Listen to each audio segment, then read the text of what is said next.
அன்பார்ந்த தாய் தமிழ் சொந்தங்கள் அனைவருக்கும் இனிய மாலை வணக்கம். நானிலம் சிறக்க நாம் தமிழர் கட்சி வேண்டும்.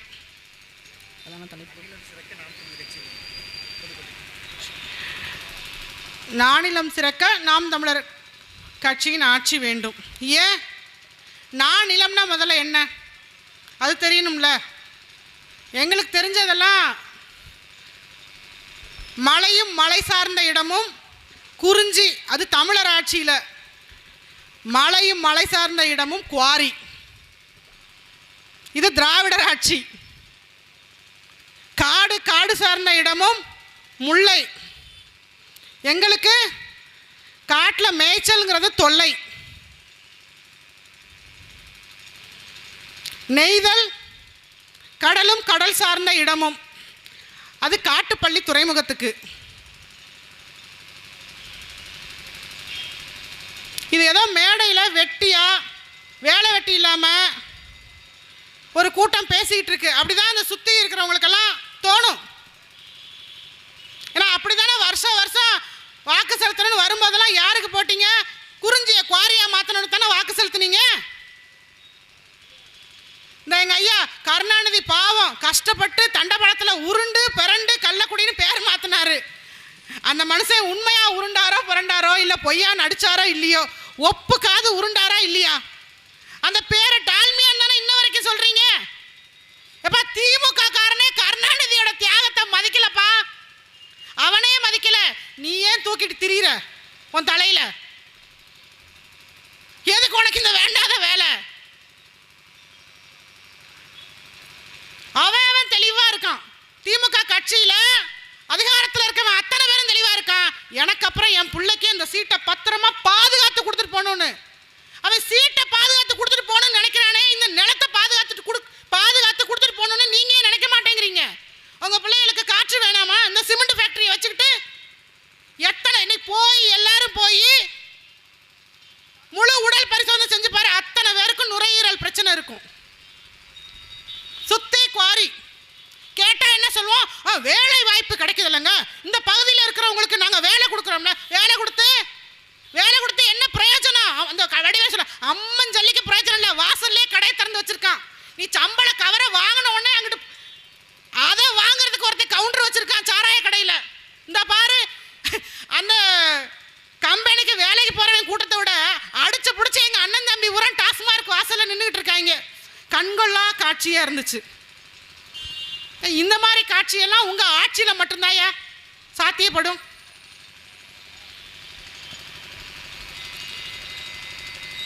நாங்க தான் படிக்க வச்சோம், எங்களால தான். அதையும் நிறைய பேர் பேசினேன். நாம் தமிழர் கட்சியில பெண்கள்லாம் மேடையில பேசிட்டா பெரியார் தான் படிக்க வச்சாரு அப்படின்னு எவனாவது சொல்லிட்டு வந்துடாத ஏரியா பக்கம். நடக்கிற கதையே வேற. நான்லாம் பேச ஆரம்பிச்சேன்னா நாகரிகமாக கூட பேச மாட்டேன். ஏதோ மேடையை கருதி பேசிக்கிட்டு இருக்கேன் பார்த்துக்க. பெரியார் படிக்க வச்சார். சரி, பெரியாரோட அம்மா என்ன படிச்சிச்சு? சரி, பெரியார் கல்யாணம் பண்ணிட்டு வந்து நாகாமையை படிக்க வச்சாரா?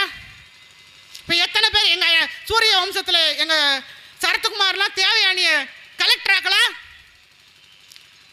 அப்படி நாகமையை கலெக்டர் ஆக்கி இருக்கிறாரா? அவர் என்ன ஆக்குனார் தெரியுமா? நாகமையை கூட இருக்கிறவன்ட்ட காட்டி, இந்த ஐட்டம் நல்லா இருக்கா, உனக்கு ஓகேவான்னு கேட்டான்.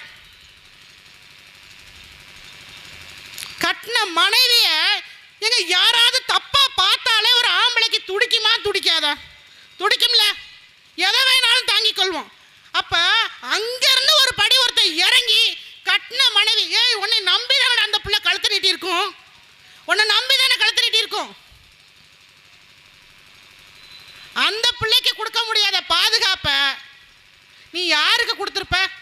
உன் பெண்ணியம். கட்டின பொண்டாட்டியவே கண்ணியமா நடந்துக்காத ஒருத்தனை தூக்கிட்டு வந்து வச்சுக்கிட்டு பெரியார்னு சொல்லியிருக்கீங்க.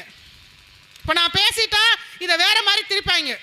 பார்த்தீங்களா, நாம் தமிழர் கட்சிக்காரங்க நம்மளை எல்லாம் வித்தியாசமா பேசிட்டாங்கன்னு. கிடையாது. இங்க எல்லா தேசிய இன மக்களும் தமிழ்நாட்டிலையும் வாழ்றாங்க, ஆந்திராலையும் வாழ்றாங்க, கர்நாடகாலையும் வாழ்றாங்க. உங்க மனசாட்சியை தொட்டு சொல்லுங்க, மாண்போட எந்த மண்ணில் வாழ்றீங்கன்னு. இங்க மட்டும்தான் தெலுங்கர்கள் எங்கள் சகோதர இனம், மலையாளிகள் எங்கள் சகோதர இனம், கன்னடர்கள் எங்கள் சகோதர இனம்னு பார்க்குறோம். நாங்கள் மட்டும்தான். ஆனால் எங்களை யாருமே பேசுகிறாங்க. நீங்கள் கேரளாவில் போனீங்கன்னா நம்மால் தமிழில் பேச யோசிக்கிறான். அவன் மலையாளத்தில் பேசினாதான் மலையாளி மதிக்கிறான், அவங்க மொழியில் பேசினாதான் மதிக்கிறாங்க. ஆனால் நாங்கள் நீங்கள் தெலுங்கில் பேசினாலும் நாங்கள் மதிப்போம், மலையாளத்தில் பேசினாலும் நாங்கள் ஆணு பார்ப்போம், இங்கிலீஷில் பேசினாலும் இன்னும் ஆணு பார்ப்போம். ஏன்னா அப்படியே பழகிட்டோம்.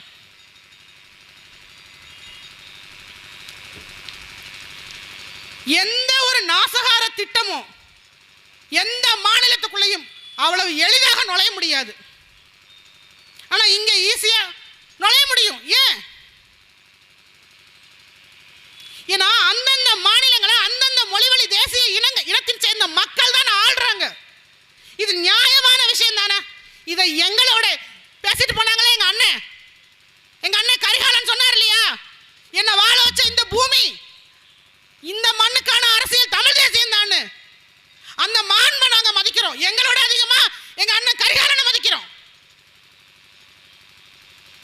அதை தான் நாங்க உங்ககிட்ட எதிர்பார்க்கிறோம். நாம் தமிழர் கட்சி தேசிய தெலுங்கர்களுக்கு இந்த நேத்தா ஒரு அண்ணாச்சி பேசுறாப்புல, எங்களுக்கு எதிரானது, தெலுங்கர்களுக்கு எதிரானது, நாயுடுகளுக்கு எதிரானது, ரெட்டியார்களுக்கு எதிரானது. எப்பா எதிரானதுன்னா எனக்கு முன்னாடி பேசின எங்க அண்ணன் ஓமாந்து ராமசாமி ரெட்டியாருடைய பேரன் எப்படி இந்த மேடையில் நிற்க முடியும்? நான் பார்த்தோன்னே அவர் யார், கரிகாலனா, அவர் ரெட்டியாரா, அவர் எப்படி நாம் தமிழர் கட்சியில் ஏற்ற முடியும்? நான் கேட்டேன், ஏன் அண்ணன் கரிகாலன்? அதேதான் அவரும் பேசுவார், என் தங்கை கவிதா. இதுதான் நாம் தமிழர் கட்சி. இப்படிதான் இருக்கணும், இப்படிதான் இருக்கு. ஆனா திமுக அப்படியா இருக்கு? மேடை ஏறிட்ட நீ என்ன எஸ்சியா, நாங்க என்ன தாழ்த்தப்பட்டவங்களா? யாரு? கருணாநிதியின் பேரன்.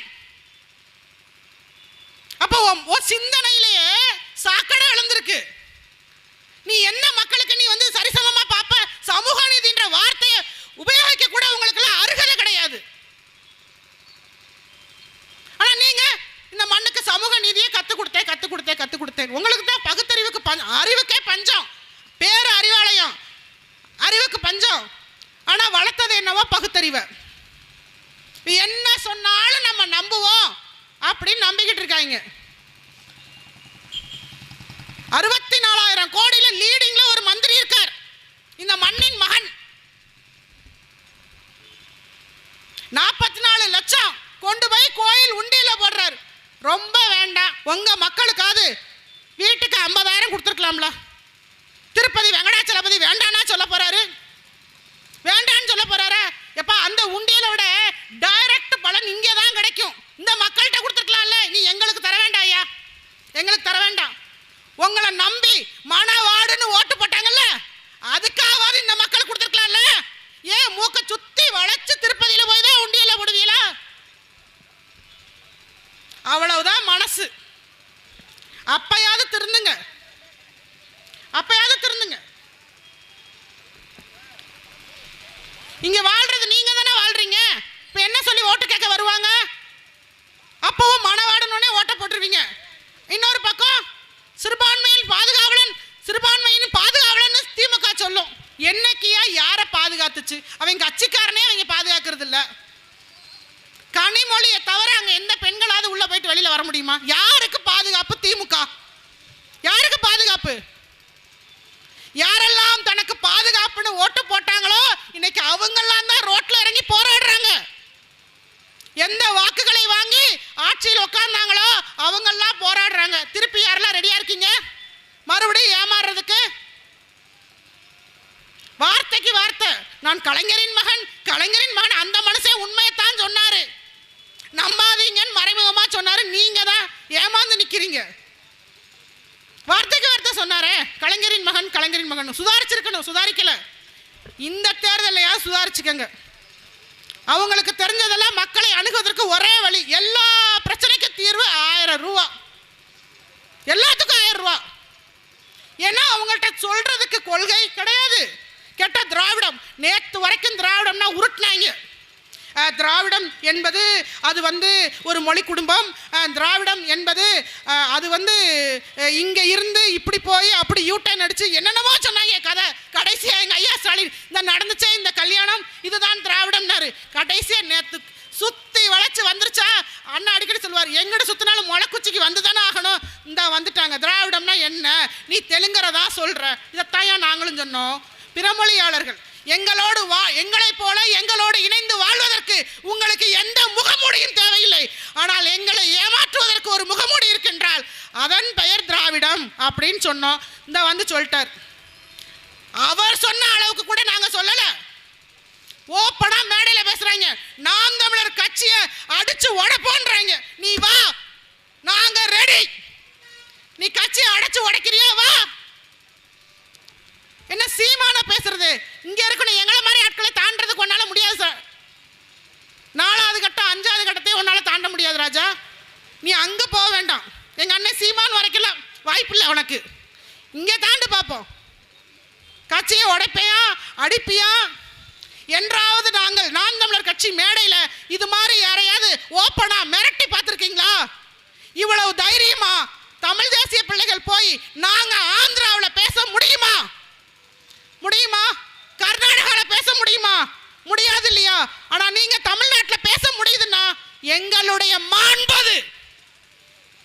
யாதும் ஊரே யாவரும் கேளுன்னு சொன்னோம் இல்லையா? இன்ன வரைக்கும் அதை நாங்க கடைபிடிக்கிறோம்னு அர்த்தாது. அதனாலதான் நீங்க அப்படி பேசிருக்கீங்க. இதை ஆந்திராவில் பேசினா நேரம் அடிச்சு ஓட விட்டுருப்பீங்க. கர்நாடகாவில் பேசினா பேசணும்னு நினைச்சாலே அடிப்பீங்க. ஆனா தமிழ்நாட்டில் உங்களால பேச முடியுது. அதுக்கு காரணம் உங்க ஐயா. எங்க ஆளுகள்லாம் அதிகாரத்தில் வாய்ப்பில்லை, அது இல்லை. நாங்க மாண்போட நடந்துக்கிறது தான் காரணம். அவர்கள் இருப்பதில்லை. ஒரு நொடி ஆகுமா நாங்க கிளர்ந்து எழுகிறதுக்கு? தமிழ் தேசிய இன பிள்ளைகள் எப்போதும் அறத்தின் வழி நடப்பவர்கள். இப்பவும் அப்படிதான் இருக்கும்.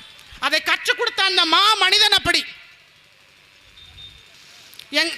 எங்களுடைய எதிரி சிங்கள ராணுவம் தானே தவிர சிங்கள இன மக்கள் இல்லை என்பதில் எவ்வளவு தெளிவாக இருந்தார்களோ அதே தெளிவுடன் நாங்களும் களத்தில் நிற்கிறோம். எங்களுடைய எதிரி எங்களை ஏய்த்து பிழைக்கும் திராவிடர்கள் தானே தவிர தெலுங்கர்களோ மலையாளிகளோ கன்னடர்களோ அல்ல.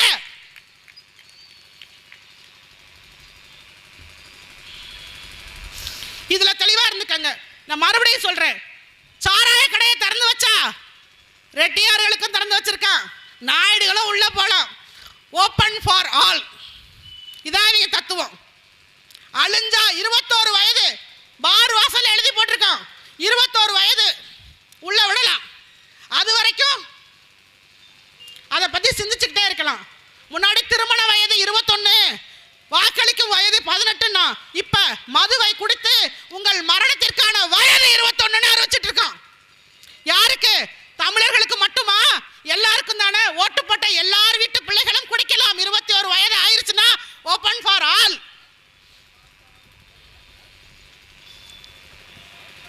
இதை என்னைக்காவது சிந்திச்சு ஐயோ 1000 ரூபாய் தராங்க, இங்கிட்ட 1000 வாங்கிட்டு இங்கிட்ட கடையை திறந்து புடிக்கிட்டு போயிடுவாங்க, பிச்சுக்கிட்டு போயிடும். பொங்கல் வந்தோடனே இந்த வாட்டி 3000 ரூபாய் எப்படி கொடுத்தா? போன வருஷம் எங்க போனாங்க? ஏன் கொடுக்கல? ஏன்னா நம்ம மக்கள்கிட்ட ஒரு மோசமான உளவியல் இருக்கு. என்ன தெரியுமா? நம்மன்னு இல்லை, எல்லார்ட்டையுமே இருக்கு. கருப்பு பேப்பர்ல வெள்ளை புள்ளி தெரியும், வெள்ளை பேப்பர்ல கருப்பு புள்ளி தெரியும். இதுக்கு என்ன அர்த்தம் தெரியுமா? ஒருத்தன் வருஷம் பூரா நல்லது செய்வான், அவன் செஞ்ச ஏதாவது ஒன்று தெரியாம செஞ்ச தவற தூக்கி பெருசா காட்டுவாங்க. அவன் செஞ்ச அத்தனை நல்லதையும் நம்ம பார்க்க மாட்டோம்.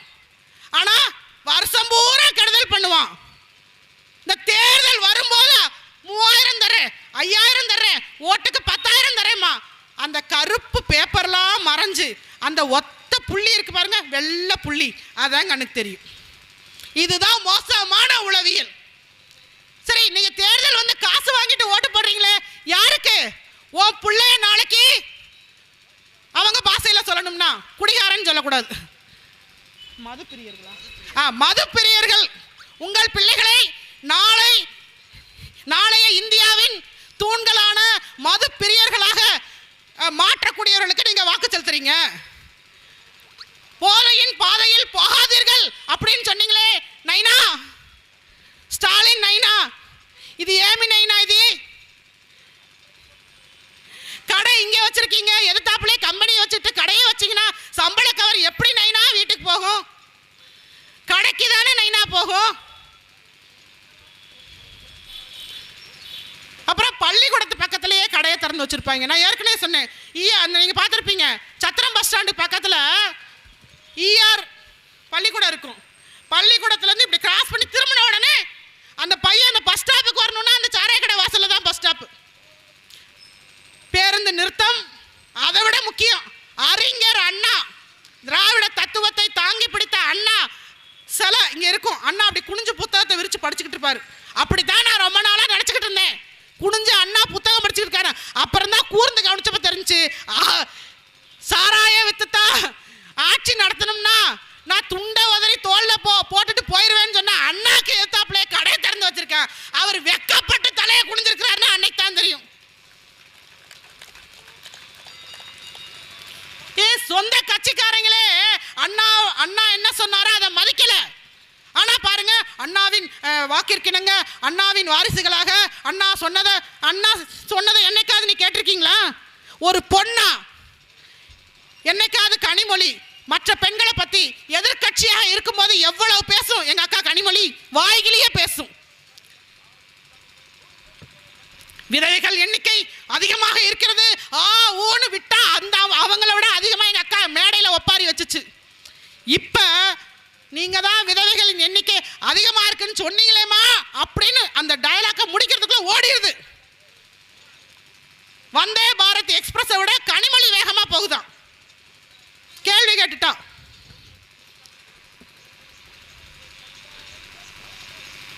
உங்களுக்காக நின்று உங்க வாக்கை வாங்கி வென்றவர்கள் உங்களுக்காக இங்க என்னைக்காவது வந்து பேசியிருக்காங்களா? ஆனா வெயிலோ பனியோ மழையோ இங்க நின்று நாங்க பேசுறோமே, எங்களுடைய பேச்சுக்கள் உங்கள் காதுகளில் கேட்கிறதா இல்லையா? அப்படி கேட்கலைன்னா ஒரு பேராபத்தை, உங்கள் பிள்ளைகளில் எதிர்காலம் ஒரு பேராபத்தை சந்திக்க இருக்கிறது. ஏன்னா இப்ப இந்த தலைமுறைக்கு சிந்திக்க தெரியாது, அடுத்த தலைமுறைக்கு சிந்தனை என்றால் என்னவென்றே தெரியாது. அந்த நிலைமையை உருவாக்கிட்டாங்க. ஏன் வாக்குக்கு காசு கொடுக்குறான்? ஒரே ஒரு தடவை ஓட்டுங்கிறது நல்லவனா கெட்டவனான்னு பார்த்து நான் தேர்ந்தெடுக்கணும். அதை நானே தேர்ந்தெடுக்கிறேன். இவன் ஏன் வந்து காசு கொடுத்து இந்த ஓட்டை எனக்கு போடுன்னு கேட்குறான்? நல்லவனா கெட்டவனான்னு பார்த்து தானே போடணும். இவன் நமக்கு நல்லது செய்வானா? என் தொகுதிக்கு என்ன திட்டங்கள் வச்சிருக்கா? இந்த குவாரியை மூடுவானா? இங்க இருக்கக்கூடிய சுற்றுச்சூழலை பாதுகாக்க வைப்பார்களா? இங்க நிலத்தடி நீர் கீழே அதெல்லாம் பாதாளத்துக்கு போயிருச்சு. இங்க தண்ணீர் வசதி எப்படி செய்து கொடுப்பார்கள்? நமக்கு பின்னாடி தண்ணி கொடுத்த தூக்கிட்டு தெரு தெருவா அலைய வேண்டிய தேவை வருமா? அதை யார் இங்கே தீர்த்து வைப்பார்கள்? அப்படி செய்யக்கூடிய ஆளுமை இந்த வேட்பாளர்களுள் யாருக்கு இருக்கிறது? எந்த கட்சி இது வரைக்கும் செஞ்சுச்சு? திமுக செய்யுமா? எப்படி செய்யும்? இந்த கல்குவாரி மண்குவாரி எல்லாம் தான் வாங்கி வாங்கி வாரி வழங்குனது யாரு? இந்த திமுக. சரி, அதிமுக வந்தா மாறுமா? அதேதான். அதான் ஏற்கனவே சொல்லுவாங்களே, இவன் சின்னப்பாளையம் மாரியம்மன் கோயிலுக்கு கூழு ஊத்துறவன், அவன் பெரிய பாளையம் மாரியம்மன் கோயிலுக்கு கூழு ஊத்துறவன். வேற வித்தியாசம் இல்லை. ஒருத்தன் மறு வச்சவன், இன்னொருத்தன் மறு வைக்காதவன். அப்ப என்ன வித்தியாசத்தை கண்டுட்டீங்கன்னு மாறி மாறி மாறி மாறி போட்டீங்க. இப்ப மூணாவது ஒருத்தன் வந்திருக்கான், நாங்க தான் மாற்றம், என்ன செய்ய போற, ஊழலை ஒழிக்க போறேன் அப்படின்னு ஒருத்தன் வந்திருக்கான். அதை எப்படி ஒழிக்க போறாங்கன்னா, இப்ப நேத்துல இருந்து ஊதி ஊதி ஒழிச்சுக்கிட்டு இருக்காங்க ஊழலை. காது சவெல்லாம் கிளியிற அளவுக்கு ஊதுறாங்க. எனக்கு தெரிஞ்சு உனக்கு ஆப்பு வைக்கிறதுக்கு வெளியிலலாம் ஆள் இல்லை. இவங்க ஊதுற ஊதுல அந்த விசில பார்த்தாலே எல்லாருக்கும் எரிச்சல் வருது. சரி, யாருக்குமே நீங்கள் பார்த்துருக்கீங்களா? எரிச்சல் வரும்ல. ஏற்கனவே இவங்க கூடினாலே இவங்க ஆல்ரெடி இந்த மூணுமே அரசியல் பொல்யூஷன், பொலிட்டிக்கல் பொல்யூஷன். இவங்க யாரோட கம்பேர் பண்ண மாட்டாங்களா? களத்தில் நிற்காத. ஆமாம், உங்களை மாதிரி பொலிட்டிக்கல் பொல்யூஷன்ற களத்தில் நாங்கள் நிற்கலை. ஏன்னா நாங்கள் பொலிட்டிக்கல் ரெவல்யூஷன். நாங்கள் வேறு டிபார்ட்மெண்ட், நீ வேறு டிபார்ட்மெண்ட். அங்கே நின்றுட்டு அவங்க சொல்கிறாங்க, நாங்கள் வந்தால் ஊழலை ஒழித்து விடுவோம். நேரத்துலேருந்து ஊதி ஊதி ஒழிச்சிக்கிட்டு இருக்காங்க. இன்னும் நல்லா ஊதுவாங்க. பார்க்குறவனுக்கு பூரா இப்போ விசில பார்த்தாலே எரிச்ச வருது. பத்தா குறைக்கு இவங்க என்ன பண்ணுறாங்க, நான் பண்ணுறதெல்லாம் பார்த்தா அது பெரியாரை வேற முன்னாடி வச்சு கொள்கை தலைவர்ன்ட்டாங்க. என்னவா பகுத்தறிவு வழக்கு தான். எப்படி அந்த பகுத்தறிவை எப்படி வளர்த்துருக்காங்கன்னா, வரிசையாக விசில் அடிக்க வச்சுருக்காங்க. ஒரு தாம்பழ தட்டில் விசில் அடித்து வச்சுட்டு அதில் ஒருத்தர் பாலை ஊற்றுறான் விசிலுக்கு, ஒருத்தர் பாலை ஊற்றுறான், ஒருத்தர் பூ அடித்து போட்டு அர்ச்சனை பண்ணிக்கிட்டு இருக்கான். கொஞ்சம் யோசிச்சு பாருங்க, இவங்கெல்லாம் சட்டமன்றம் போனா என்ன செய்வாங்க கேட்டா அவன் சொல்றான், கில்லி படத்துல பிரகாஷ்ராஜ் பேர் என்ன, முத்துப்பாண்டியா, சண்டை போட்டு காப்பாத்தின மாதிரி.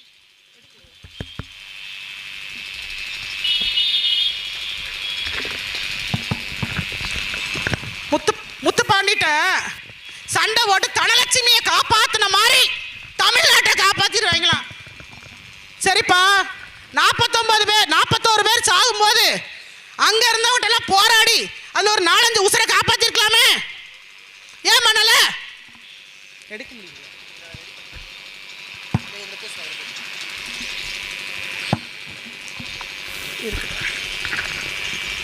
41 உசுறு போகும்போது எப்படியாவது சண்டை போட்டு போராடி அட்லீஸ்ட் அத்தனை பேரையும் காப்பாற்ற முடியலன்னா கூட ஒரு 10 பேர் 5 பேர் யாராவது சின்ன பிள்ளைகளை காப்பாற்றி விட்டுருக்கலாமேப்பா.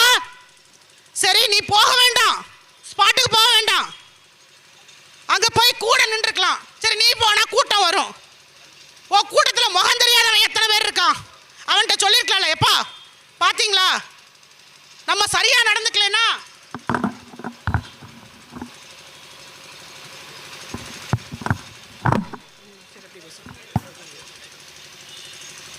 சரிப்பா நீ போக வேண்டாம், யாருக்கிட்ட சொல்லி நீங்க ஸ்பாட்டுக்கு போங்க, அவன் கூட தோளுக்கு துணையா நில்லுங்க அப்படின்னு சொல்லியிருக்கலாம். சொன்னியா?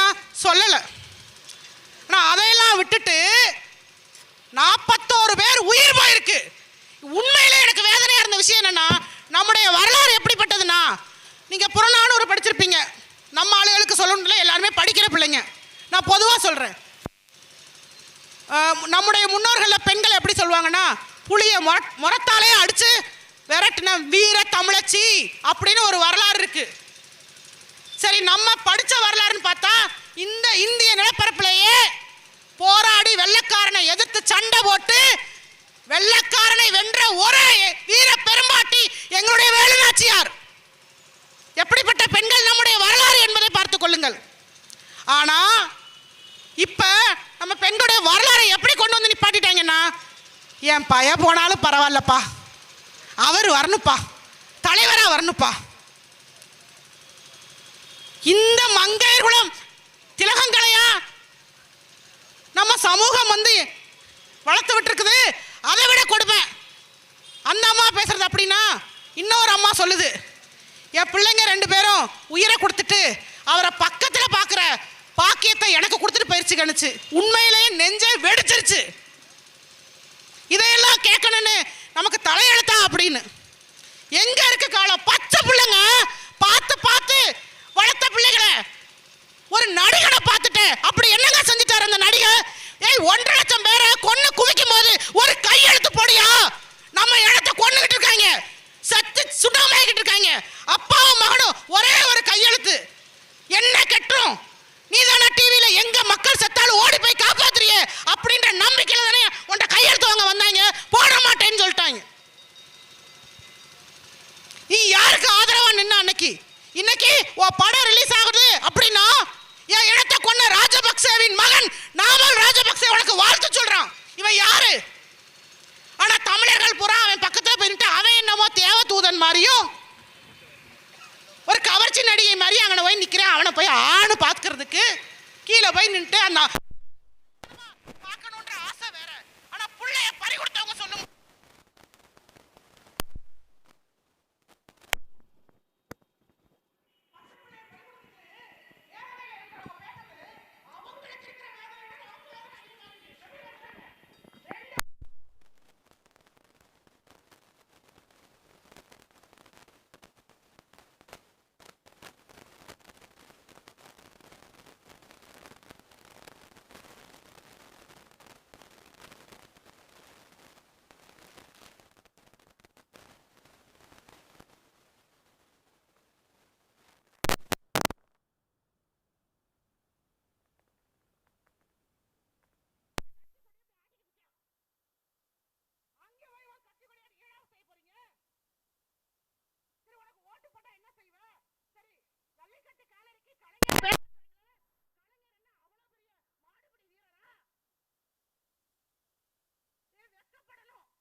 நோட் பண்ணிக்கங்க.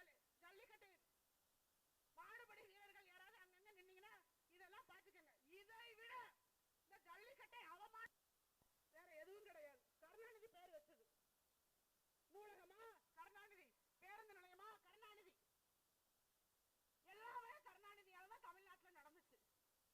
ஆமா, எல்லாமே தமிழ்நாட்டுல கருணாநிதியாலதான் நடந்துச்சு. என்ன நடந்துச்சு? இங்க ஜாதிய படுகொலைகள், ஜாதிய சிந்தனைகள் வளர்ந்தது கருணாநிதியாலதான். சாராய கடைகள் வளர்ந்தது கருணாநிதியாலதான். இப்படி எதெல்லாம் இந்த சமூகத்துக்கு கேடான அத்தனை விஷயங்களும் வளர்ந்தது இந்த கருணாநிதியால்.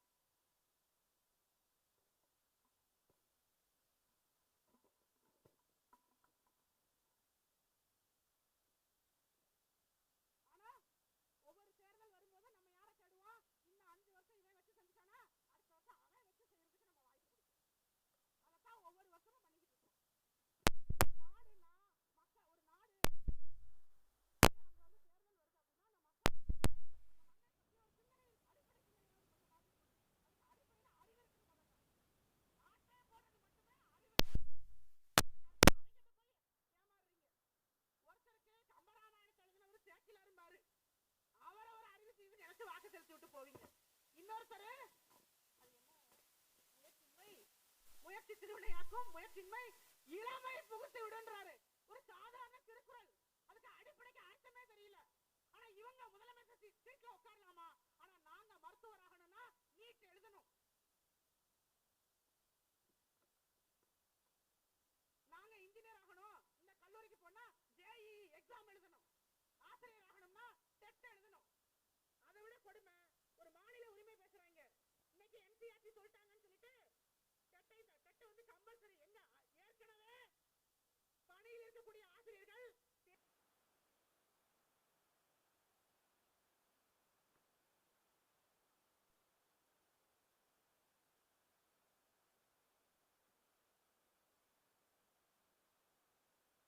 படிக்கிறா அப்படின்னு சொல்லுவோம். இப்ப படிக்கிறானா அவங்க எங்களை பார்த்துறாங்க, நீங்க படிங்க மிஸ், நாங்க இந்த வருஷம் இல்லைன்னா அடுத்த வருஷம் எழுதிக்கிறோம், பிரச்சனை இல்லை. இல்ல இந்த ஏப்ரல் போச்சுன்னா அடுத்த 2 மாசம் டைம் தருவாங்க, நாங்க எழுதி பாஸ் ஆயிடுவோம், நீங்க முதல்ல படிச்சு உங்க வேலையை காப்பாத்துற வழியை பாருங்கன்றாங்களாம். எங்க கொண்டு வந்து விட்டாங்க பாத்தீங்களா? அப்போ தேர்வு ஒண்ணுதான் எல்லா தகுதியையும் தீர்மானிக்கும்னா தேர்தல் எதுக்கு? முதல்ல தேர்தலுக்கு முன்னாடி ஒரு தேர்வு வைக்கணும்ல. மழைனா என்னன்னு தெரியல, மழை வளம்னா என்னன்னு தெரியல, காடுனா என்னன்னு தெரியல, காட்டு வளம்னா என்னன்னு தெரியல, அதுல எல்லாம் இருந்து கமிஷன் வருங்கிறது எங்களுக்கு நல்லா தெரிஞ்சிருக்கு. கார்பரேட் கரண்ட் இந்த மழைய அதானி போர்ட்டுக்கு கொடுத்தா இவ்வளவு கிடைக்கும், இந்த குவாரியை டால்மியாக்கு கொடுத்தா இவ்வளவு கிடைக்கும், இங்க இருந்து மண்ணள்ளி வித்தா இவ்வளவு கமிஷன் கிடைக்கும், லைசன்ஸ் கணக்கு இவ்வளவு காட்டுவான், கணக்குல வராம இத்தனை லாரி லைசன்ஸ் இல்லாம ஓடுனா அவன்கிட்ட இருந்து கமிஷன் கிடைக்கும் அப்படின்னு கேளுங்க. புள்ளி விவர புலிகள் மாதிரி இருப்பீங்க அவ்வளவு பேர். ஏன்னா அறிவாலயம் என்பது அறிவை வளர்க்கின்ற இடம் கிடையாது, ஆட்டைய போடுபவர்களுடைய யூனிவர்சிட்டி. அதுல அவ்வளவு பேரும் கீழ இருந்து மேல வரைக்கும் டாப் டு பாட்டம் அவ்வளவு பேர் பிஹெச்டி. ஒருத்தர் கூட பாக்கி கிடையாது. காடை அழிச்சிட்டாங்க. ஆனா நம்ம என்னைக்காவது கவலைப்பட்டிருக்கோமா? நீங்க நல்லா பாருங்க, கர்நாடகால அங்க போய் போட்டி போடணும், ஒரு கட்சி ஜெயிக்கணும், அது பாரதிய ஜனதாவாக இருந்தாலும் சரி காங்கிரஸாக இருந்தாலும் சரி, அங்க விவசாயிகள் பாதிக்கப்பட்டால் தேர்தலில் தோல்வியை தழுவுவார்கள் என்பது உறுதிப்படுத்தப்பட்ட விஷயம். விவசாயிகளோட தோளோட தோளா பொதுமக்கள் நிக்கிறான். அப்ப அவனுக்கு தெரியுது விவசாயம் என்பது விவசாயிகளின் பிரச்சனை மட்டுமல்ல, உணவு உண்பவர்களின் பிரச்சனைன்னு அவனுக்கு தெரியுது. ஆனா நமக்கு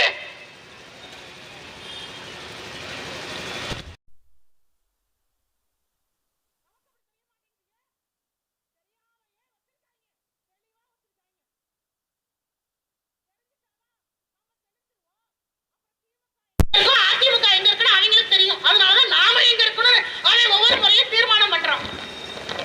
ஒவ்வொரு தேர்தல் வரும்போதும் தேர்தல் வியூக வகுப்பாளர்கள் சொல்லி 100 கோடி 40 கோடி 300 கோடின்னு வாரி வழங்குறான்.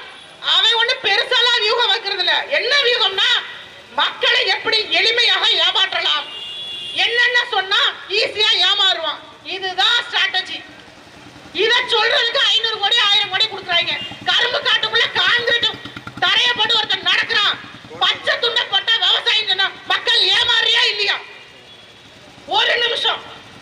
இவருக்கு அடிப்படையே தெரியலையே.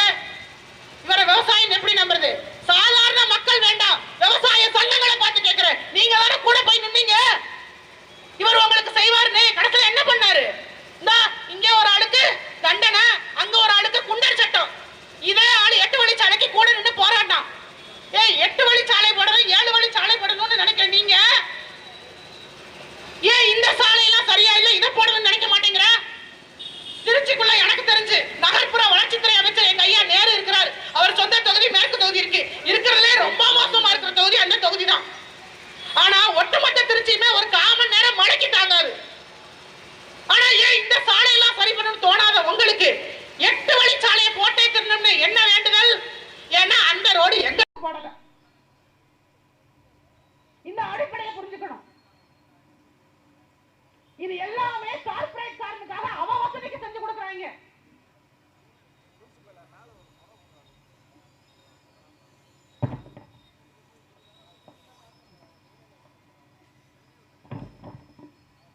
கார்ப்பரேட் காரனுக்கு ரோடு போட கோர்ட்டுக்கு போறான்.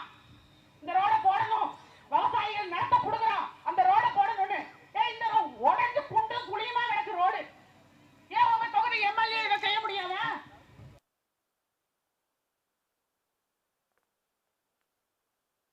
உங்களுக்கு நல்லது செய்யறதுக்கு இல்ல. அவன் முதலாளி கார்ப்பரேட் காரன். எந்த கட்சி ஜெயிச்சாலும் அவனுக்கு முதலாளி கார்ப்பரேட் காரன் தான். இந்த இந்திய நிலப்பரப்பிலேயே கார்ப்பரேட் கை கட்டாத ஒரே கட்சி பெருமையோட சொல்லுவேன், அது நாங்கள் இருக்கும் நாம் தமிழர் கட்சி. தேர்தல் பத்திரம்ன்ற பேர்ல எல்லாத்தையும் என்ன சொல்றாங்கல்ல, திரள் நிதி வாங்குறோம், திரள் நிதி வாங்குறோம், திரள் நிதி வாங்குறோம். வெட்கப்படாம சொல்லுவோம், நாங்கள் யாருக்கு உழைக்கிறோமோ ஊருக்கு உழைக்க வந்த பிள்ளைகள் எங்கள் மக்களிடத்தில் கையேந்தி பிச்சை எடுக்கிறோம். திரள் நிதி தான். ஆனா ஒன்ன மாதிரி கார்ப்பரேட் காரன்ட்ட தேர்தல் பத்திரம்ன்ற பேர்ல திருட்டு நிதி வாங்கல. திருட்டு நிதி.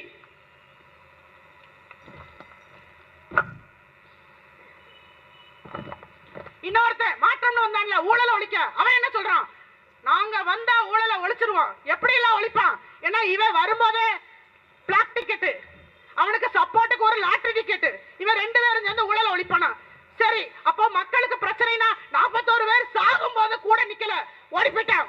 ஓடிகாலி மாதிரி ஓடி போய் வீட்டுக்குள்ள ஒளிஞ்சுக்கிட்டு வீடியோ போடுறான். இவன் களத்துக்கு இன்ன வரைக்கும் அவன் கால் தரையில படல. இந்த தரை குண்டா குழியா சரியா இருக்கா?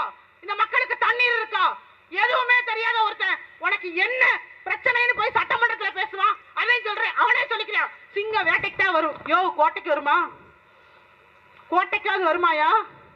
பஞ்ச டயலாக் பேசுறதே அரசியல் நடத்தி தெரியுது மூதேவி. அது சொல்லுது, குறி வைத்தால் தப்ப மாட்டேன், தப்பு என்றால் குறியே வைக்க மாட்டேன்னா. இது இவங்க இது கருணாநிதி எழுதின டயலாக்குங்க. அதை போய் பேசுறேங்க. கருணாநிதி அவருக்கு சாதகமாக தான் எழுதியிருக்காரு. ஏன் ஊழல் செய்வேன் மாட்டுவேன் என்றால் அந்த இடத்தில் செய்ய மாட்டேன், மாட்டாமல் இருப்பேன் என்று தெரிந்தால் உறுதியாக செய்வேன். உலகத்திலேயே எல்லாருக்கும் விபூதி அடிப்பாங்க. நம்ம திருடவை என்ன சொல்லுவோம்? விபூதி அடிக்கிறாங்கன்னு சொல்லுவோம். ஆனா விபூதியை வச்சே விபூதி அடிச்ச யார் தெரியுமா? எங்க ஐயா கருணாநிதி தான். அறநிலையத்துறையில் இருக்கும்போது விபூதிக்கு கணக்கு காட்டிட்டவரு ஐயா கருணாநிதி தான். இந்த பெருமைக்குரியவர்லாம் அங்கதான் இருக்கிறாங்க. இவங்க என்ன பண்ணாங்க? குறி வைத்தால் தப்ப மாட்டேன். சரிடா, குறி வச்சா தப்பாது, தப்பம்னா குறி வைக்க மாட்டேன். அப்ப எனக்கு மைண்ட் வாய்ஸ் புரிஞ்சிருச்சு. அப்ப விக்கிரவாண்டி இடைத்தேர்தலும் ஈரோடு கிழக்கு இடைத்தேர்தலையும் எவனோ சொல்லியிருக்கான், குறி தப்பிரும் அப்படின்னு சொல்லியிருக்காங்க. அவன் அங்க நிக்கல. அப்ப எவனோ குறி சொல்றவன் தான் இவனை கைட் பண்றான். அதெல்லாம் தெரிஞ்சிச்சு. இப்ப 2 நாளைக்கு முன்னாடிதான் ரொம்ப தெளிவா தெரிஞ்சிச்சு. நான் கூட ஏதோ பேச்சுவாக்குல சொன்னேன், எவனோ குறி சொல்றவன் சொல்றான் குறி தப்புன்னு தப்பாதுன்னு. இவன் அதை கேட்டு உண்மையிலேயே சோசிய காரணம் கூட வச்சுட்டு இருக்காங்களா? அப்ப இவன் குறி கேட்டுட்டு தான் வர்றேன், குறி வச்சா தப்புமா தப்பாதான்னு. ஏய், இவங்கிட்ட நாட்டை கொடுத்தா இவங்களுக்காவது வந்து கட்டவன் எப்படி என்னங்கிறதால தெரியும். இதுகளுக்கு எதுவுமே தெரியாது. அதான் சொல்றேன்ல, ஊழலை எப்படிதான் ஒழிப்பீங்கன்னா ஊதி ஊதியே ஊழலை ஒழிக்கிறேன்னு விசிலோட தெரியுறாங்க. சும்மா இருந்த சங்க சொல்லுவாங்கல்ல, ஊதி கெடுத்தான்ற கதையா விசில கையில கொடுத்து விட்டுருக்காங்க. இப்ப இவங்க பெருமையா விசில ஊதிட்டு போறாங்க. வீட்டுல இருக்கிற அவ்வளவு உர குப்பையை தூக்கிட்டு வெளியில வந்துடுறாங்க. இது வரைக்கும் இவங்க எல்லாத்தையும் பொல்யூட் பண்ணாங்க காசமா. இவங்க அதாவது ஒரு மாநாடு நடத்தினாலும் சரி, ரோட் ஷோ நடத்தினாலும் சரி, இவங்க மாசுபடுத்தாத இடமே இல்லை. ஏற்கனவே சொன்ன இது ஒரு அரசியல் மாசுன்னு சொன்னோம். இப்ப என்ன ஆயிடுச்சுன்னா 4வது மாசு என்னது, நாய்ஸ் பொல்யூஷன். அந்த 4வதுக்கு வந்துட்டாங்க. விசில ஊதி ஊதி ஊதி எல்லாருக்கும் காது சவம். இனிமே ஒண்ணு பாருங்க, உண்மையிலே விட்டா கூட சரி, விஜய் மேல நிறைய பேருக்கு ஒரு அனுதாபம் இருக்கு, ஏதோ ஒரு சாஃப்ட் கார்னர் இருக்கு, என்னத்தையாவது தட்டி விட்டு போவாங்க.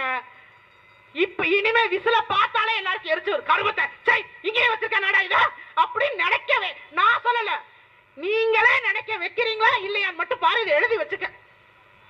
நல்லவர்கள் வாக்கு ஒரு நாளும் தப்பாது. இவங்க எல்லாம் சேர்ந்து ஊழலை ஒழிக்க போறாங்களா, இது ஒழிஞ்சிருமா? இஷ்டத்துக்கு என்னத்தையாவது பேச இன்னைக்கு வச்சிருக்காங்க. கணக்கெடுக்கிறாங்களா சர்வே ஆன்லைன்ல. என்னன்னு மேல உதயசூரியன் சின்னம், அடுத்தது ரெட்டல சின்னம், 3வதா விசிலு, 4வதா கரும்பு விவசாயி.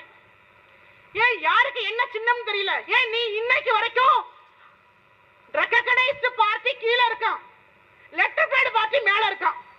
ஒருத்தனை கேட்டா 280 தொகுதியில நாங்க தாங்க ஜெயிக்கிறோங்கிற ஒருத்தன் இல்லங்க 60 தொகுதியில நாங்க ஜெயிச்சிருவோம்ன்றான். ஏய் முதல்ல எத்தனை தொகுதி இருக்குன்னு அவங்களுக்கு ஒரு பாடத்தை எடுத்து விடுப்பா. அதுக்கு முதல்ல விஜய்க்கு சொல்லி கொடுங்க. அரசியல்னா என்னன்னே தெரியல. சும்மா யார் வேணாலும் வரலாம். மாசா ஒரு கூட்டத்தை கட்ட இந்த மனநிலையை முதல்ல மண்ணலி போடுங்க. இந்த மனநிலையில கூட்டமா இருக்கிற பெரிய கட்சி வெற்றி பெற போறான்னு அவன் பெரிய கட்சி. அப்ப நாங்க ஜெயிக்கிறவங்களுக்கு ஓட்டு போறோம். ஏய் இதுவரையே இந்த மண்ணை ஆண்டு நம்மளை ஏமாத்தினவன் இனிமே இந்த மண்ணுல கால் ஊட விடக்கூடாதுன்ற அந்த உறுதி என்னைக்கு உனக்கு வருதோ அன்னைக்கு தான் எல்லாம் இந்த மண்ணுல வாழ முடியும். இந்த உறுதி வராத வரைக்கும் இந்த கூட்டம் தான் உங்களுக்கு தலைவன் பாத்துக்க.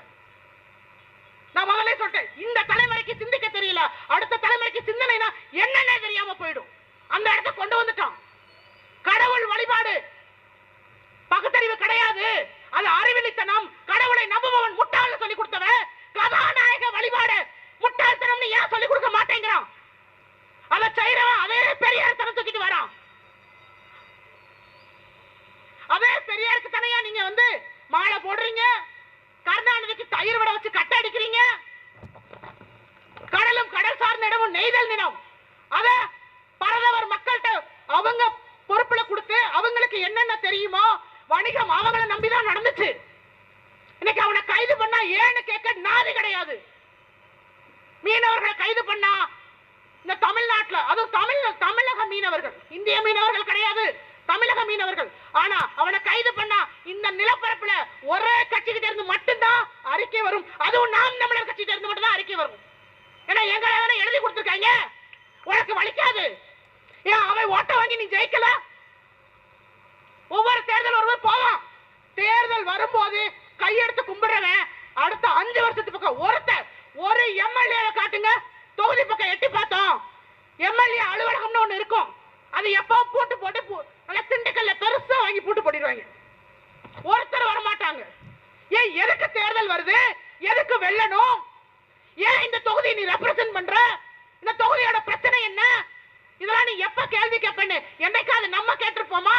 நம்ம என்ன கேட்டோம் இது வரைக்கும்? ஏய் நீ 5000 தருவியா? இவன் 2000 தரான். அவன் மூக்குத்தி கொலுசு 2 லட்டுக்குள்ள வச்சு தரான் அப்படின்னு போட்டீங்க. அப்படி லட்டுக்குள்ள வச்சு தரேன்னு கரூர்ல ஒளிச்சு வச்சு கொடுத்தாங்க. அந்த மண்ணின் மகன் சொல்லி செந்தில் பாலாஜிக்கு ஓட்ட போட்டாங்க. ஊழல்ல ஊரை தலைச்ச அந்த பாலாஜி ஆட்டை போட்டு போய் ஜெயில படுத்துக்கிட்டாப்ல. அந்த ஜெயில இருந்து அது என்ன ஜெயிலு? ஃபர்ஸ்ட் கிளாஸா? First class. அவர் சொகுசா டிவி, ஃபேனு, கட்டில், மெத்த எல்லாத்தையும் வசதியா படுத்து கிடக்கிறது எது? உன் காசு, என் காசு, வரி பணம். ரெண்டாவது அவரை மந்திரின்னு எடுக்க மாட்டார். எப்படி வச்சிருப்பாங்களா? ஒரு மந்திரிக்கு உண்டான எல்லா சலுகைகளும் கொடுப்போம், இலாகா இல்லாத மந்திரியா வச்சிருப்போம். ஏன்னா நம்ம கேள்வி கேட்க முடியாது. ஓட்ட உரிமைக்கானது நினைச்சு போட்டிருந்தோம்னா கேள்வி கேட்க முடியும், உணர்வுக்கானது நினைச்சிருந்தோம்னா கேள்வி கேட்க முடியும். நம்ம தான் 2யும் 500க்கும் 1000க்கும் வித்துட்டோமே. அதை கேட்கிற உரிமை அங்கே செத்து போயிருது. ஓட்டு போடுறத ஊழல் நம்ம தான் ஆரம்பிக்கிறோம். அப்ப நமக்கு என்ன உத்தமர்களா தலைவர்களா வருவாங்க? இந்த மாதிரி கார்ப்பரேட் கைகூலி தான் தலைவர்களா வருவாங்க. இந்த இவன் பெண்களுக்கு யாரும் வந்து பேருந்து இலவசமா கொடுங்கன்னு கேட்கல. ஆனா பெண்களுக்கு பேருந்து இலவசம் சொல்லும் போது இலவசமா கொடுத்தோம், நஷ்டத்துல ஓடுது. அட மூதேவி, நஷ்டத்துல ஓடுதுன்னா அதை மாத்து. யார் கேட்டா? நீ இலவசமா தந்தது என்ன ஏர் பஸ்லயே தந்த? முன்னாடியே டயர் கலண்டு அந்த கரகாட்டக்காரன்ல ஓடும் தெரியுமா? ஸ்பெஷல் வண்டி வச்சிருப்பாங்களே, அது மாதிரி அது மியூசிக் ஒண்ணுதான் போடல, அந்த வண்டி டயர் ஓடுது. திருவரங்கத்துல பின்னாடி உட்கார்ந்து இருந்த நடத்துனர் வண்டி டயரோட பிச்சுக்கிட்டு அவரும் சேர்ந்து ஏர்ல பாஸ் ஆயிட்டாரு. நீங்க கொடுத்த வண்டியோட லட்சணம் இந்த லட்சணத்துல ஓசி பஸ், ஓசி பஸ். யோ, பஸ்ஸுங்கிற ஓசி கிடையாது, நீங்கெல்லாம் தான் ஓசி. நாங்க போட்ட பிச்சை, நாங்க திராவிடம் இந்த மண்ணில் அதிகாரத்தில் இருக்கிறது தமிழனின் ஏமாளித்தனமும் பாவம் பார்த்து போட்ட பிச்சை. இன்னமும் அவன் தூக்கத்தில் தான் இருக்கான். நீங்க கேக்குறீங்களா, நாம் தமிழர் கட்சி வென்றுமா வென்றுமா வென்றுமா? நாங்கள் வெல்லவில்லை, ஆனால் வென்று கொண்டிருக்கிறோம், ஜெயிச்சு கொண்டிருக்கோம். ஏன்னா எங்க கிராஃப் கீழே இறங்கல ராஜா, கீழே இறங்கல. ஒரு தொலைக்காட்சி எங்களை பேசாது. ஏன்? ஏன்னா எல்லாமே கார்ப்பரேட். நியாயமா என்ன பேசிருக்கணும்? தொலைக்காட்சிகள் விவாதம்ன்ற பேர்ல என்ன பேசிருக்கணும்? இவன் 40% வாங்கி விடுவான், இவன் 50% வாங்கி விடுவான்னு விவாதிக்கிற இந்த நடுநிலை ஊடகங்கள் உண்மையிலேயே நடுநிலையா இருந்தா எதை விவாதம் பண்ணிருக்கணும்? 40% எடுத்து போன முறை இத்தனை 13 கட்சியோட சேர்ந்து கூட்டணி வச்சீங்களே, வென்ற மக்களுக்கு என்ன செஞ்சீங்க? அப்படி நீங்க வென்ற நீங்கள் ஏன் இவங்களுக்கு எதுவும் செய்யல? ஏன் செவிலியர்கள் போராடுறாங்க? ஏன் மருத்துவர்கள் போராடுறாங்க? ஏன் ஆசிரியர்கள் போராடுறாங்க? இதெல்லாம் செய்ய முடியும் சொல்லிட்டு தானே வந்தீங்க. 5 ரூபா பேசு வாங்குறோம், சரியில்லைன்னா அவன் மேல வழக்கு போட முடியும். ஆனா இங்க இது ஒரு சிஸ்டம் கொண்டு வாங்க. தேர்தல் வாக்குறுதியை நிறைவேற்றாட்டி அடுத்த முறை அந்த கட்சி தேர்தலில் போட்டி போட முடியாதுன்ற ஒரு நிலைமையை உருவாக்குங்க. கேள்வி கேளுங்க. இந்த 500 5000 எத்தனை நாள் அவங்களுக்கு வாக்கட்ட போடுறோம்? டாஸ்மார்க்ன்ற பேர்ல ஒரு நாள் இதை வாக்கரிசி நினைச்சு விட்டு தள்ளி விடுங்க, போய் தொலையட்டும். அந்த ஒரு நாள்ல இருந்து நம்ம பிள்ளைகளோட வாழ்க்கைக்கு வளமாக்குவதற்கு சுழிச்சு வைப்போம், பிள்ளையார் சொல்லி போட்டு வைப்போம். என்ன போச்சு? செய்ய மாட்டோம். நம்ம மாறாம நம்ம வாழ்க்கை ஒரு நாளும் மாறாது. 36 லட்சம் அந்த 36 லட்சம் பேர் சிந்திச்சுட்டான்ல, இதை ஏன் இந்த தொலைக்காட்சி விவாதிக்க மாட்டேங்குது? நாம் தமிழர் கட்சி சாதிக்குமா சறுக்குமா? இதுவரைக்கும் மற்றவை என் பேரை கூட நீ சொல்லல. இன்னைக்கு நான் சாதிப்பனா சறுக்குவேனான்னு அதை ஒரு மேடையில ஏத்தி நிப்பாட்டி நீ விவாதிக்கிறேனா? நான் சாதிச்சிருக்கேனா சறுக்கிருக்கேனா? சொல்லு, சாதிச்சிருக்கேனா சறுக்கிருக்கிறேனா? ஒரு தொலைக்காட்சி கூட 40% வாங்கியது பெரிய விடம் இல்லை. மக்கள் சிந்திக்க வேண்டும். ஜெயிச்ச எந்த கட்சியும் ஒருத்தன் சொல்றான் கூட்டணி இல்லைன்னா ஜெயிக்க முடியுமா அப்படின்னு. முதல்ல கூட்டணினா என்னன்னு நீங்க தெளிவா வழங்கிக்கங்க. ஓடுற பஸ்ஸ ஓட்டுறதுக்கு ஒருத்தன் போதும், ஓடாத பஸ்ஸ தள்ளுறதுக்கு தான் 10 பேர் வேணும். எங்க அதுல 3வது ஒரு கட்சி வந்திருக்கல, இவராது டிரைவர் சீட்ல உட்கார்ந்துக்குவாரு, 10 பேர் தள்ளுவான்.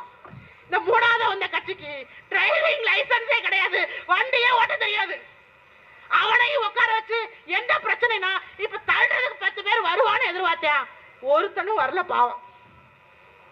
ஆனா இந்த கூட்டணியை பெரிய பிரம்மாண்டமாக காட்டுவது எதுன்னா இந்த தொலைக்காட்சிகள், நடுநிலை ஊடகங்கள், ஜனநாயகத்தின் 4ஆம் தூண்கள். மக்கள் ஒவ்வொரு முறை ஏமாந்து போவதற்கு இந்த 4ஆம் தூண்கள் காரணமாக இருக்கிறீங்கன்னா நீங்க தான் உங்களை சுய பரிசோதனை செய்து கொள்ள வேண்டும். ஊடகங்கள் மக்கள் மத்தியில் நம்பிக்கையுடன் இருக்கிறதா, நம்பிக்கை இழக்கிறதான்னு நீங்க ஒரு விவாதம் பண்ணுங்க. முடிஞ்சா கூப்பிடுங்க, வரோம். உண்மையிலே சொல்றேன், ஊடகங்கள் தான் பிரம்மாண்டமா காட்டுது. இந்த நடுநிலை ஊடகங்கள்னு சொல்லிக்கிறவங்க தான் பத்திரிகையாளர் சொல்லி கட்சிக்காரனை கூட்டு வந்து உட்கார வைக்கிறாங்க. ஒரு அண்டாவை கூட்டு வந்து உட்கார வச்சிருக்காங்க சமீபத்துல. அவர் திமுகவுக்கே ஜால்ரா தட்டுறாப்புல. எல்லாருக்குமே வெளிப்படையா தெரியுது. கேட்டா நடுநிலை ஊடகவியலாளர். அப்ப நடுநிலையில உனக்கு என்ன அர்த்தம்னே தெரியல.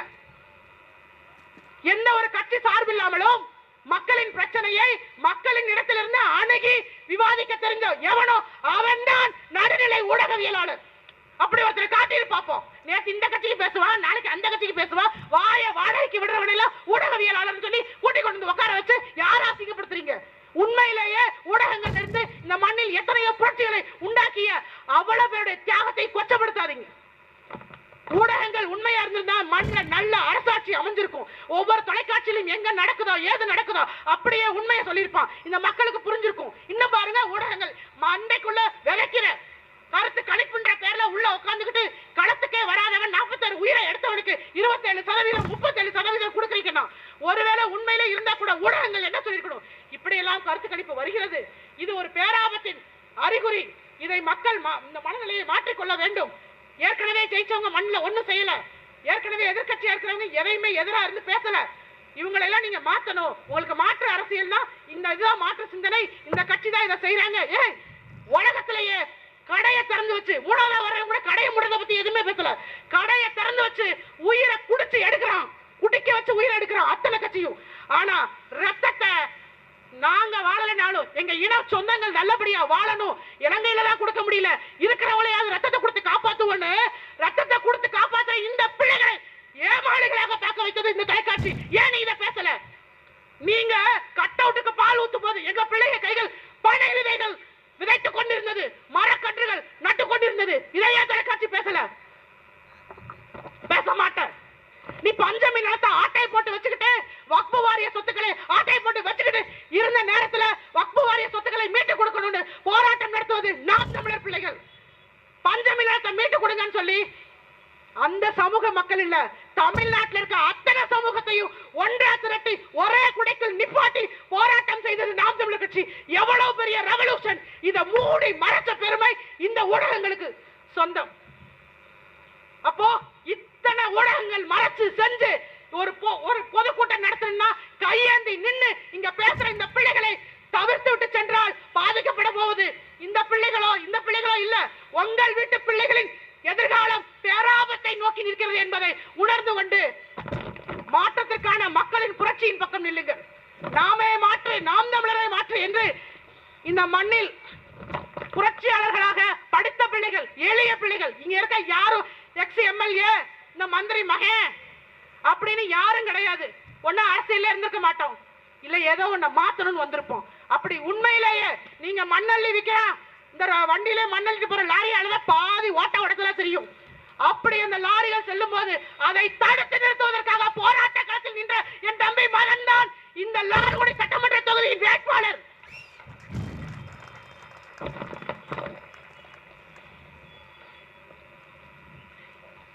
எங்களுடைய பிள்ளை வழக்கறிஞர் மதன் அவர்களுக்கு நீங்கள் வாக்கு செலுத்தினால் நாங்க சொன்னோம்ல, ஐவகை நிலங்கள்ல 5வது நிலம் உருவாகாமல் நானிலங்களும் குறிஞ்சியாக குவாரியாக மாறாமல் முல்லை முல்லையாக மருதம் மருதமாக நெய்தல் நெய்தலாக நானிலமும் போற்றும் நிலமாக நாம் தமிழர் கட்சி பாடுபட்டு இந்த நிலத்தில் நிற்கும். அதற்கு இந்த லால்குடி சட்டமன்ற தொகுதியின் தளபதியாக எங்களுடைய அண்ணன் செந்தமிழன் சீமான் நிப்பாட்டி இருக்கிற முதன்மை தளபதி என்னுடைய தம்பி வழக்கறிஞர் மதன் அவர்களுக்கு ஏற்கலப்பை விவசாய சின்னத்தில் வாக்கு செலுத்தி வெல்ல வைக்க வேண்டியது எங்களுடைய பிறவி கடன் அல்ல, உங்களுடைய பிறவி கடன். உங்கள் பிள்ளைகளுக்கு நீங்கள் செய்யும் பெரும் கடமை என்று நினைத்து வாக்கு செலுத்துங்கள். இலக்கு ஒன்றுதான், இனத்தின் விடுதலை. இனம் ஒன்றாவும் இலக்கை வென்றாவும். நன்றி, வணக்கம். நாம் தமிழர்.